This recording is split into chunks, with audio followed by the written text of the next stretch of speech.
I want to tell you about another person who really believes in you. This someone grew up in Philly and grew up here, born in 1971, same year I was born, went to high school here. He and a friend came up with the idea, decided really kind of on a white lie that they needed to start a band. And so he did. He started a band. He was a great drummer. And over time, his ability, not only in being a great drummer, transcended just music.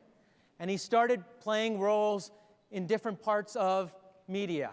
He decided to become a producer. He helped other people do great things. And over time, he started writing books about his life. And then one day, he ended up working with Jimmy Fallon.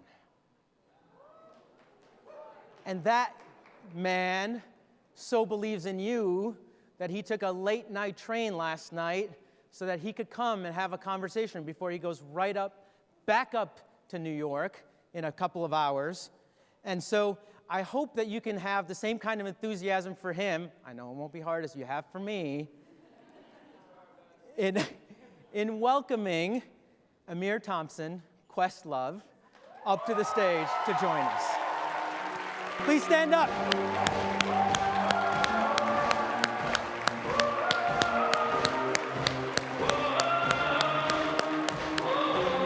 Hey yo, mug shot, gunshot, dope shot, jump shot. Take a pick, but you only get one shot. Advice from a school teacher to a young tot. Applying a sticker to a Spider-Man lunchbox. When even role models tell us we're born to be felons. Thank you. Good. There's a microphone. There's a microphone right behind you. How y'all doing? Hey. Is this on? Is that? Okay, there we go. There we go. How you guys doing? Come on, y'all can do better than that. How are you doing? Yeah. That's good, that's good. So thank you for being here. Thank you for having me. Thank you. I know you're not doing it for me. I know you're doing it for them. Yes, I'm doing it for them. But let's start with this idea of coming back home. What does Philadelphia mean to you?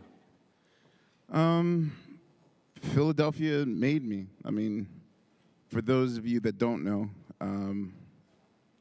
I was a student at the Philadelphia Creative and Performing Arts School. Mm-hmm. Long time ago. We're the same age, so we're both long time okay. ago. So. Yeah. Back when your parents were in school. And I started a group called The Roots. And we basically... I wasn't trying to hint for an applause, but...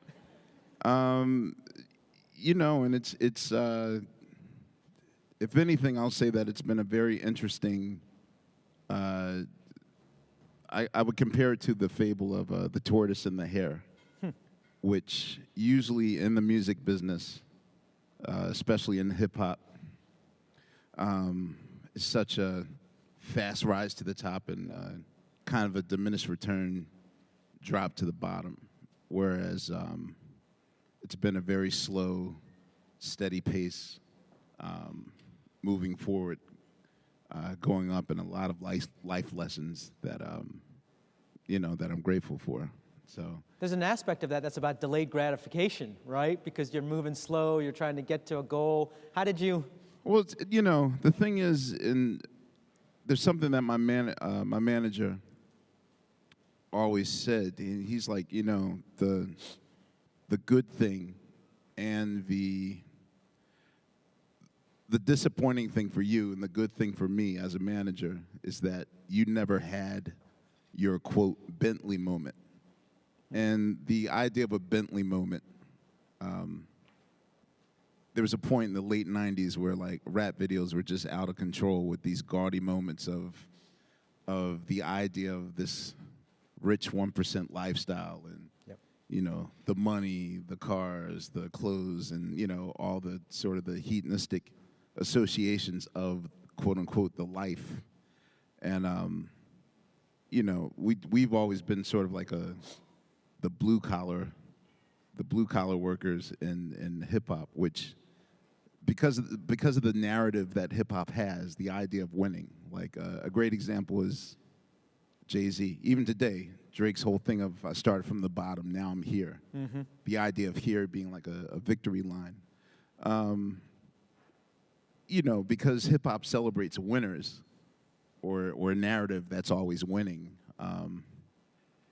there's a tendency to sort of look down at the common person or the worker, you know, the not celebrated winner. Like, we'll champion the businessman, but not the plumber or the trash guy or the bus driver, that sort of thing. And I mean, if anything, I think like our journey has been more of a common person journey where we're always behind the scenes working on things that, you know, that not many people are aware of. So it's interesting. And it sounds to me like part of that is just the attitude you take to the work. I think, if I hear you correctly, what you're saying is the work excites you just as much as anything. I mean, I won't lie to you. I'll say the first 4 years when we realized that we're not going to have a Bentley moment, then it was like, man, maybe I should have went back to Juilliard, you know, because it was a thing. Like, you know, I got accepted to school, and then I got a record deal the same year, and it was kind of like, what do I tell my parents? Like, my parents worked so hard for me to go to these schools and get these, you know, get an education and to go to college. And, you know, I was scared to tell my dad that I was going to follow my dream. I joke about this. People think I'm kidding, but my dad didn't really find out about the Roots until, like, our second album. So it was like, yes, someone showed me a newspaper article of a record review, sophomore album. What's this? You know, oh, yeah, about that. What had happened was I had a dream, and I followed it, and, you know, so it was kind of a hard pill to swallow, but, you know, we're all the wiser for it, and, you know, I think that we're one of the few people from, you know, we started back in 1992, so, I mean, to still be a thing some 20 plus years later is a rarity. Like, you can count like maybe 3 or 4 people from my era that are still actively, you know. Snoop Dogg made his debut, and so did Common. Like, there's like 2 or 3 other people from our era that are still consistent today. So, I mean, that's a hard road to navigate. The flip side of it is your father also was the one who had you touring with him and had you playing drums, I think, at Radio Music Hall when you were 11. I grew up in a showbiz family. There's a movie that Beyonce was in called Cadillac Records, which was based on the label Chess. And my father was, back in the 50s, was an artist on Chess Records. And so the way that the music industry is whenever there's a 20-year cycle, there's nostalgia. So by the time that I was born in the 70s, the 50s nostalgia had just come around. And so pretty much like today, a lot of your parents are into old school hip hop from the 90s or whatever. Or you'll see like reruns of The Fresh Prince of Bel-Air or Martin on like MTV2. So celebrating what was 20 years before, when I was a kid, I grew up in a backstage environment, which is really weird because my parents tricked me into thinking that was modern music. So it wasn't until I went to performing arts where my teachers were like, no, that's our music. Like, your parents lied to you. So, but I'm sure you got your dad back, I guess, right? Yeah, exactly. So I grew up in that environment, and you know, they really didn't believe in babysitters back then. So when I was 5, my dad taught me how to, just to keep me busy, taught me how to care for their outfits. So I had to learn how to steam, how to iron, how to clean suede and shine shoes and all those things. And then when I was 6, he taught me how to navigate Rand McNally maps. Like, I was the GPS of the family. And then when I was 9... How do you stack up against Google? Oh, I invented Google. Okay, got it.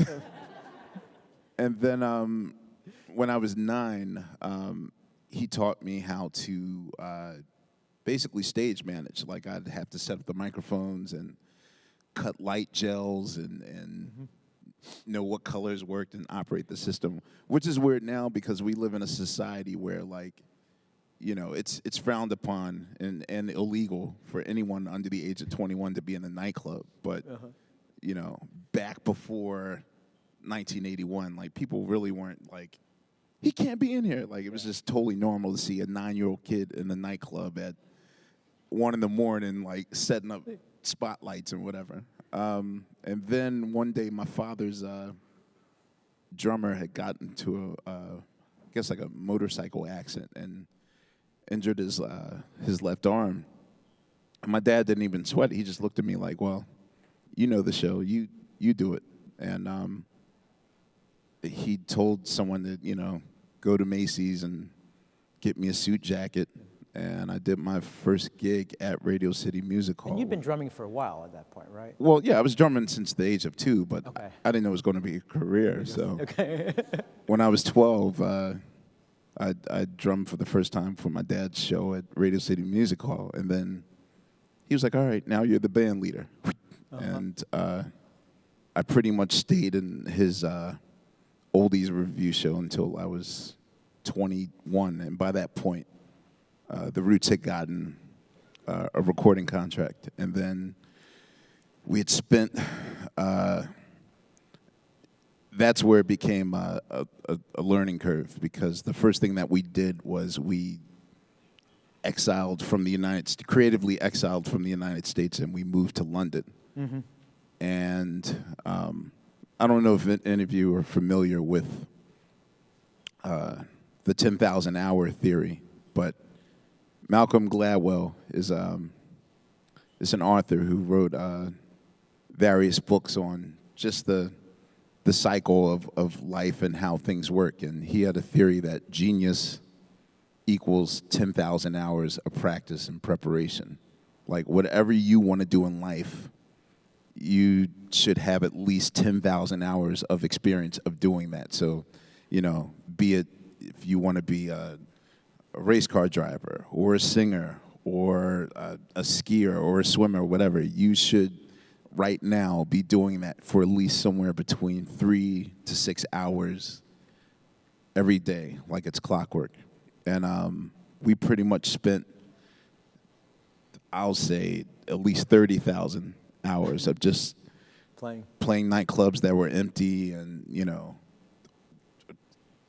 it seemed hopeless, but eventually it started to catch on, and then put us in the position that we're in right now. So before you came on, I was talking with the audience about this idea, the concept of agency, that when we develop in anyone the concept that you can do something, that you have the mechanisms to do it, that you then create expectation, and young people especially, hopefully, will then go do it, right? And they'll take ownership and they'll bring themselves to the work. How do your parents do that for you? Like, you certainly have it. All right, so you said a crucial word, which is expectation. Now, I'm going to keep it real with you. Thank you. I'm going to keep it real with you. There's one particular area that I'm curious about, at least in the psychology of particular artists. And that's how people deal with expectations. I always give this example. When someone, usually people come up to me, 20 times a day, and they ask a question of, like, you know, oh, how can I break into the business, or yada, yada, or whatever. And I asked them, I give an example from the Pixar film Up. And I asked them, if I were to give you 5,000 helium balloons, and you slowly start elevating from the ground, I want you to describe to me what the next 30 seconds are. And usually 99% of them will say, okay, so I'm rising up from the ground and I'm outside. I'm like, yeah. And their first thing is, well, I'm going to let go. And I ask them why. And they usually say, well, because, well, if I'm going up, I'll die, And the thing is that the syndrome of being a self-saboteur, sabotaging a good thing. You'll often hear, you'll hear in the news, like, think of your favorite entertainer when you're figuring, like, why can't they just get it together? All they have to do is simply do this or do that, and they always seem to be mired in trouble, or they always ruin a good thing. Or maybe there's someone in your life that just can't do the right thing, or maybe you're that person. And what I discovered is that we're kind of pre-programmed to fear failure, and the idea, everyone's more concerned about the safe landing than they are the journey. Like, forget about, like, flying and all the beauty that you see on the ground. Mm-hmm. The first thing you think about is, how am I going to land safely? And we often do that in our lives. Like, even with me. Okay, so there's an event that we throw every year in Philadelphia called the Roots Picnic. And this is like our baby. This is our gift to Philadelphia. We've been doing this for like 10 years, so it's a wide array of everyone, from Pharrell to Chance the Rapper to, like, all artists in between. And for me, every year that we have a successful one, the next day I'm just like under the covers in bed, depressed, and my manager's like, "What's wrong?" And I'm like, "Yo, man, we're not going to be able to top next year." And it's like I get into that spin cycle, and he's the one that talks me off the ledge. Like, no, we're going to, just as we did it 9 years before, we'll continue to do it. Like, it's always, even now, like, talking about it, like, I have such anxiety because the lineup we have for this year is so awesome that in my mind I'm just like, oh, the 11th year can't be as good as this year. But I would like people to sort of recognize, I always tell people you need like 5 good ledge talkers in your life. And those are people that when your mind is spinning out of control, in any situation, not even with your career. I mean, even now in the times that we're living in today, and when I mean the times that we're living in today, I'm talking about the past 12 days. You or your parents or someone that you love might be watching the news a little too much, and they're at the dinner table and they're spinning out of control, and the world's going to come to an end. Oh my God! You need someone to calm you down and sort of keep you focused. So I recommend really finding a sage, wise person to talk you off the ledge. Got it. Meaning talk you from panicking, keep you from sabotaging your destiny. That's great advice. Will you be my ledge? Because just to know. Okay, we'll be each other. Okay. So we've got 160 high school students here. They're going to be learning all kinds of technical skills. You learned all kinds of technical skills in school too, but there's also all those soft skills that led you to kind of think about expectations the right way, that led you to think about how to take chances and so on. So what would you tell these young people about the things outside of the content that they need to think about learning and doing? I encourage going out of your comfort zone. And, we have a tendency to, birds of a feather flocking together and sticking with what you know. And as a result, I believe that's why we're in the position that we're in today, where people have generalization ideas about certain demographics and certain groups of people. I was one of the fortunate people that by the age of 5, I knew every demographic. I knew there was more than just my block. And I'm not saying, I had a privileged childhood where I toured the United States and parts of the world and got to see different cultures young, which is privilege. But, even if you're on a local level, I say go out of your comfort zone and really get to know people and get to know culture, something outside of what you know. I feel like that helps you more than anything.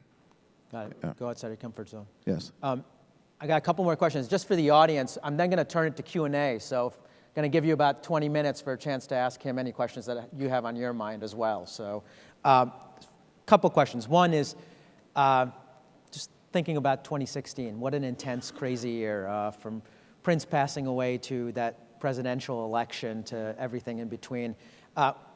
Transitioning from that into 2017, what gives you hope? What's the biggest hope? What's the biggest challenge you see?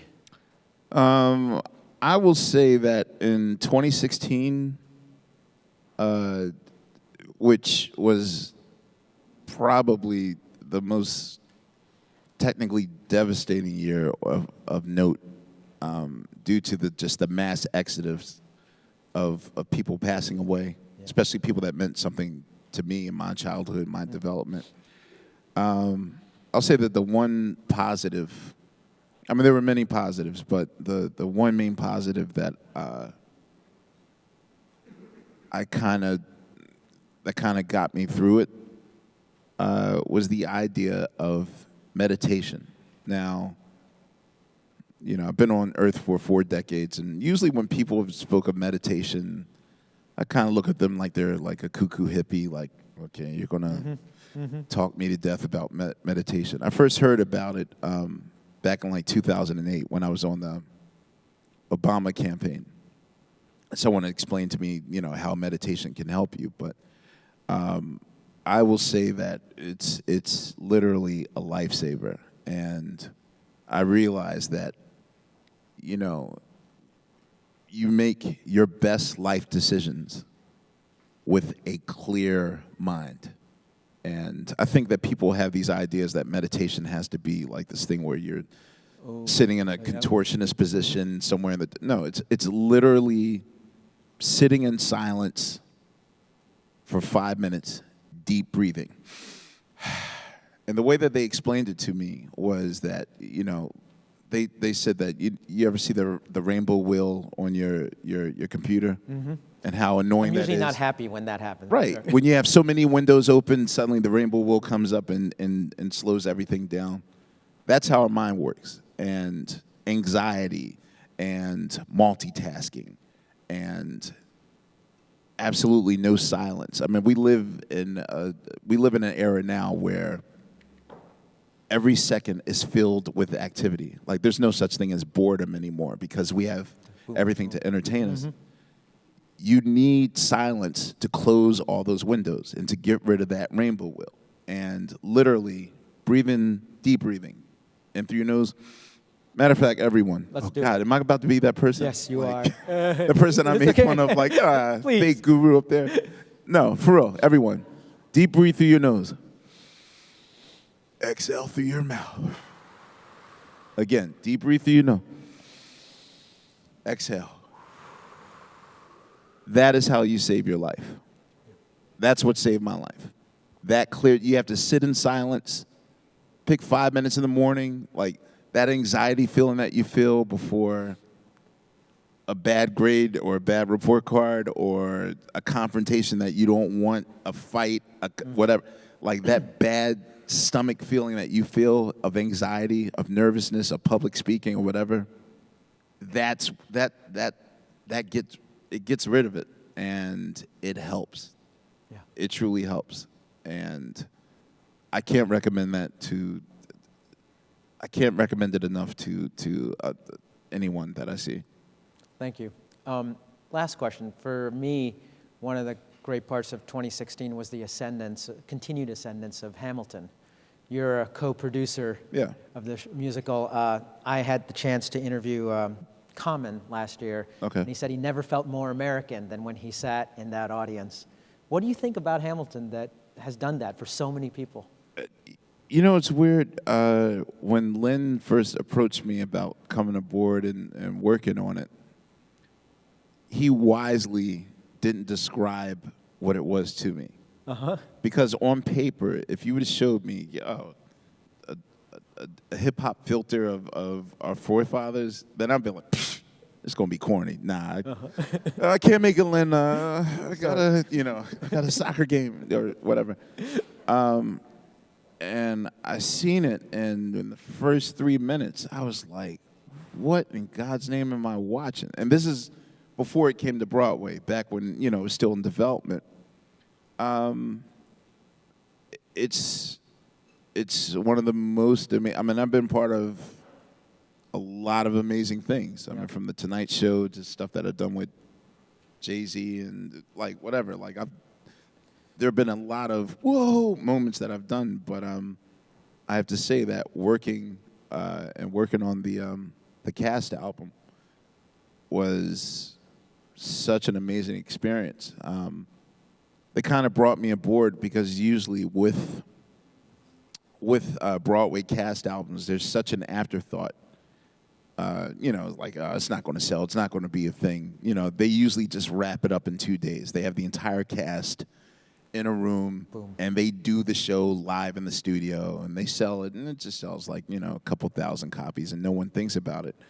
And I told them that I need to be as moved listening to it in my headphones, streaming it, or in the car as I was in the chair when you guys did it for me at the Public Theater. And that means you might have to spend more money to really make this, it's, as far as the mixing and the production is concerned.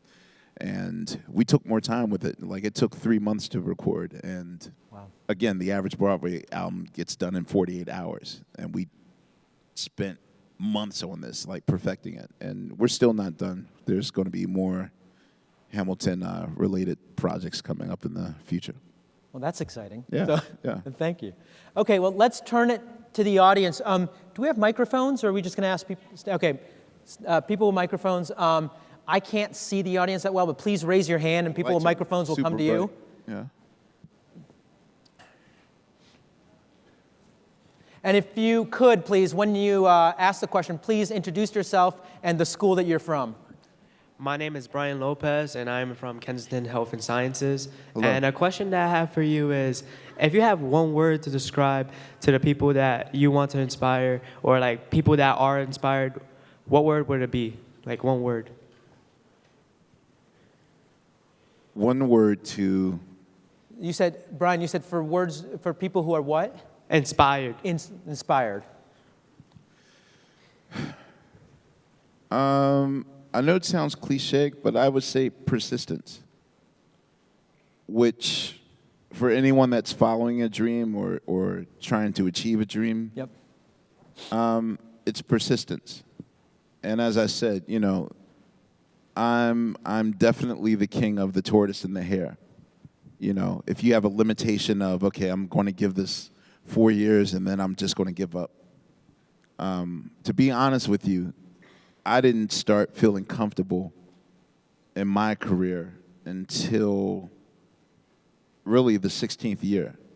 By the 16th year, then the feeling of, okay, we're going to make it. So imagine living 16 years in panic of not knowing if you're coming or going, obstacles in your way, this particular issue, that issue, not knowing if it's going to work, not knowing if you're going to be a thing or relevant, like all those things that come with panicking.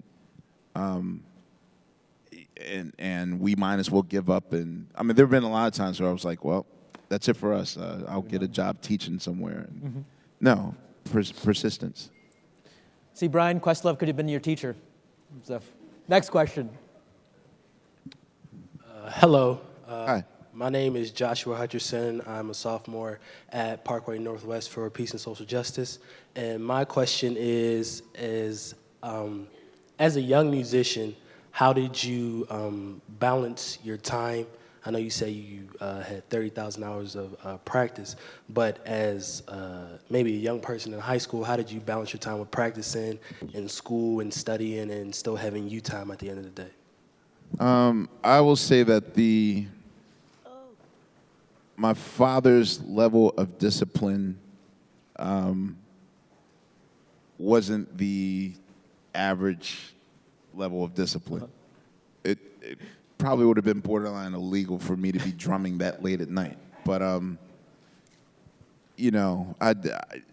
because of the times that I lived in, especially in high school, and going there in the late 80s and early 90s, there was also a fear for my safety because of the neighborhood that I lived in West Philly, going to creative and performing arts, especially not the clean. Is performing arts here, by the way? Are they represented? No. Yeah, I was about to say, where my, all right, over there, there they go. See, they have a pristine, clean building on Broad Street, you know. Yeah. Nah. It was the old. Yeah, I was at the old building that was riddled with danger. So, you know, rule number one was like, yo, the second you have a half hour to get home. So every rushing home and having to be home and instantly practicing 2 hours, then doing my homework, dinner, dishes, no television, and then practice for another 3 hours. I mean, I'm not saying that I was a happy camper about it. You know, were there times where I wanted to, you know, go to the mall on the weekends or whatever, but, you know, that there is a level of sacrifice that you're going to have to make if you want to be successful in life. There is a level of discipline and sacrifice. It's absolutely unavoidable. And again, it's not about being successful. There are people that are now effortlessly successful, marginally talented, but effortlessly successful. I'm talking about wanting to be great, not wanting to be successful. You could be successful now, and then 7 months from now, no one's ever heard of you. So, I mean, it depends on what your end game is. I think that people should strive to be great, not to be successful, but to be great. Mm-hmm. And that, just to make sure I understood the math, that meant you were practicing 5 hours a night plus homework every weeknight. Yeah, absolutely. Got it. I mean, even now, like, I got home, or I got to Philadelphia like 4:30 in the morning because, I mean, my day started at 8 a.m. yesterday. We shot Fallon up until 7 p.m. Then I have a radio show to do, and then there was other things I had to prepare for. I'm doing a project with Pharrell, and then by the time I got finished, it was 2 in the morning, and that's when you come down. yeah.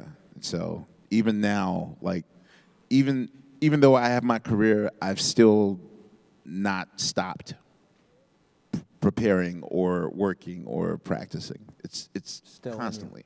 Yeah. This will go back to the persistence you were talking about. Yeah, absolutely. Next question. Okay, so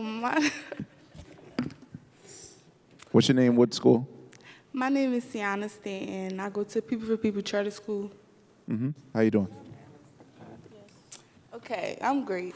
My question is, so if being a band leader or a drummer didn't work out, would have been your backup career? Actually, you know what? The inside joke about me is that not only am I a drummer, but I'm also living out 19 other careers. Mm-hmm. I mean, Mm-hmm. I'm not humble bragging. I mean, I'm a drummer. I score movies. Right now, I don't even know if, okay, I guess it's not going to be a surprise later, but the thing that I'm doing with Pharrell is we're totally redoing the entire Hidden Figures soundtrack and score. Wow. So what he wants to do is literally pull all the music away as we know it and seen it now, Mm-hmm. and reinstate it with newly redone music, even without like fanfare. So it's basically in 3 weeks when you get the soundtrack and when you watch the movie, it'll be redone again. So I score movies. I work on Amy Schumer's show. I teach at NYU. I DJ. I write books.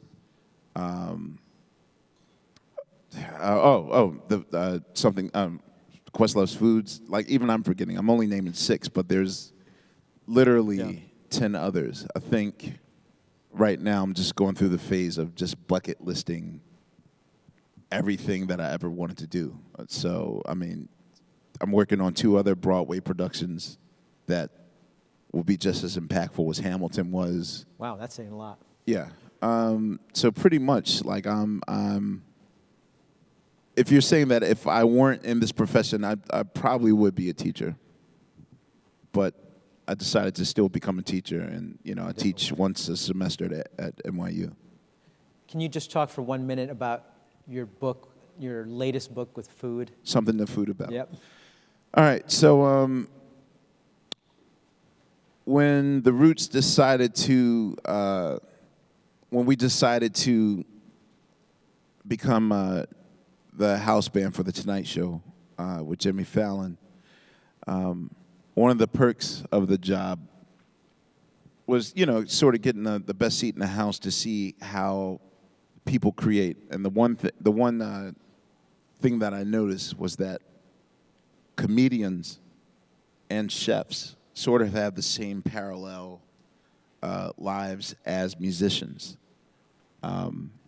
And I'm sort of observing their 10,000-hour preparation as well. A lot of my comedian friends, a lot of the writers on the show, Saturday Night Live's upstairs, so I'm always, I'm there every week watching them develop and watching them, how an idea becomes a sketch at the end of the week. The thing, though, with chefs is that I'm fascinated by is that musicians have a place to prepare and to woodshed, jam sessions, or practice. Chefs don't necessarily have that luxury. Like there's no practicing, having a jam session to make sushi, and you present it to someone. And not to mention, it's art that there's no evidence of in 30 minutes because Especially if it's done well. Yeah, if it's done well, and if you go to a high-end restaurant, say if you go to in Philly, if you go to Budokan, or if you go to 11 Madison. 11 Madison in New York is considered it's in the top 5 best restaurants of all time in the world. So it's literally like a work of art. It's like investing in an art painting that there's no evidence of at the end of the night because you consumed all the art. And for me, I'm a person that is more interested in the engine rather than the frame of the car. People see the frame of the car like, woo, man, that car is, love it. I want the 2018 model of that particular car. And I'm the guy that's more interested in how the engine runs. I like when ideas are small specks and then suddenly become to the final destination. So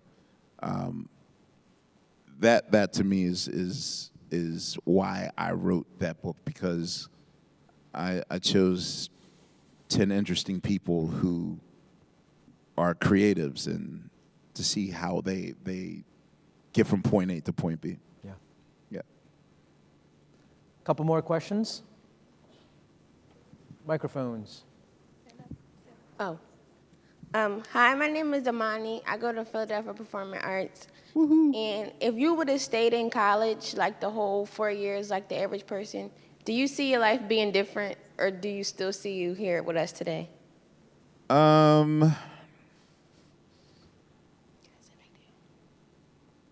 Yeah, my life, the course of my life would have been different. And that was a hard decision. I do not encourage anyone. I definitely say get your college education.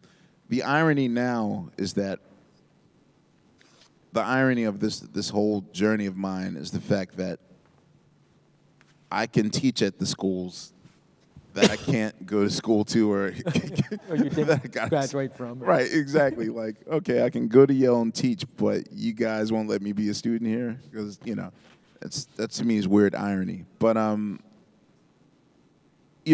encourage everyone, especially today, to get as much education as you can. I am seriously considering more so as a bucket list to eventually get my degree. I don't know where I'll find the time to do so, but What's your degree going to be?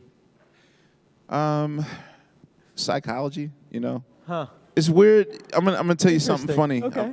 All right, so back in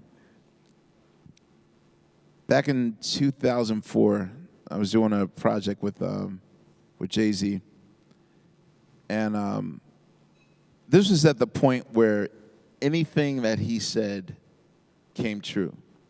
As in, he said, this particular car model was trash and I don't like it anymore and I like this particular car model, and then sales went down.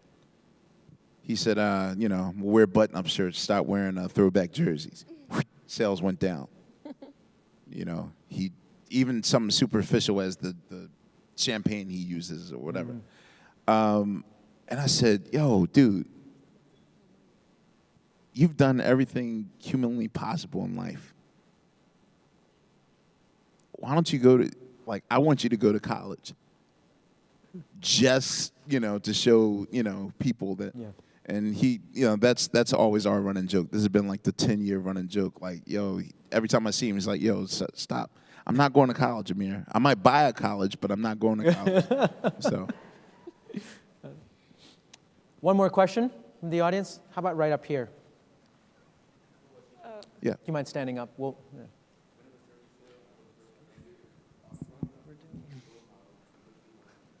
So just to repeat for everyone else, the question was, growing up, who was one of his role models? Growing up, I'll say that my dad was my role model. And again, I know that's such a cliche, my dad's my hero. But yeah, my dad was really my first teacher who taught me literally everything I know about the business. I mean, any habit that I have now is what I got from him. So from being a band leader, I learned that from him. If you look up my record collection online, he started my addiction to buying music and to immersing myself in music. So I grew up in a house with 5,000 records, and it was just an array of everything from jazz music to rock music to prog music to disco to hip hop. And now my record collection is close to 90,000. Mm-hmm. So literally from every aspect of show business that I learned, to the importance of education, to discipline, to how to be a good business person. I mean, I learned that from my dad. Well, you had a great role model. Thank you. Thank you very much for role modeling for us, coming it. here to speak to the audience. Amir Thompson. Thank you very much. Appreciate it.